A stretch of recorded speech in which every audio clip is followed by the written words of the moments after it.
ए मु कण करिबि लो माई आम कपाଳରେ ଥିଲା ଏତେ ସରାଗରେ ଗଛ ସବୁ ଲଗେଇଥିଲି ଯେ ବାତ୍ୟା ତୋଫାନରେ ସବୁ ଗଲା।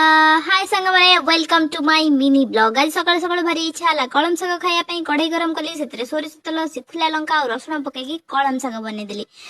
ତାପରେ ଦେଖିଲି ପୋଇ ଶାଗ କିଛି ଅଛି, ତ ପୋଇକୁ ଭଲ ଭାବେ ଧୋଇ କାଟି ସେଥିରେ ବେସର ଦେଇକି ପୋଇ ବେସର ମୁଁ ବନେଇଦେଲି। ପୁଣି ଦେଖିଲି କଲରା କିଛି ଅଛି, ସେ ପୁଣି ଦେଶୀ କଲରା, ରହିଗଲେ ଖାଇଲେ ଆଉ କଣ ମଜା ଅଛି କି। ତ କଲରାକୁ ଭଲସେ କାଟିଦେଲି, ତାପରେ କଲରାକୁ ବି ଭାଜିଦେଲି।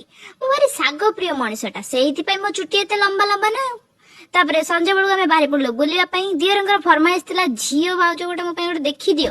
ମୁଁ କହିଲି ହଉ ଠିକ ଅଛି, ଚାଲ ଆଜି ମୌକା ଅଛି, ରଜ ମହୋତ୍ସବ ଯିବା। ରଜ ମହୋତ୍ସବରେ ମୁଁ ତମ ପାଇଁ ଝିଅ ଖୋଜିଦେବି ପକ୍କା।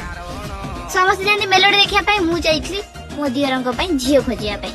ଆଲୋ ଆଲୋ, ଏଠି ତ ଅବସ୍ଥା ପୁରା ଖରାପ, ଝିଅ କମ ଏଠି ସ୍ତ୍ରୀ ଲୋକ ବେଶୀ, ସିଏ ପୁଣି ଗୋଟେ ଗୋଟେ ଛୁଆଙ୍କୁ ନେଇକି ଆସିଛନ୍ତି।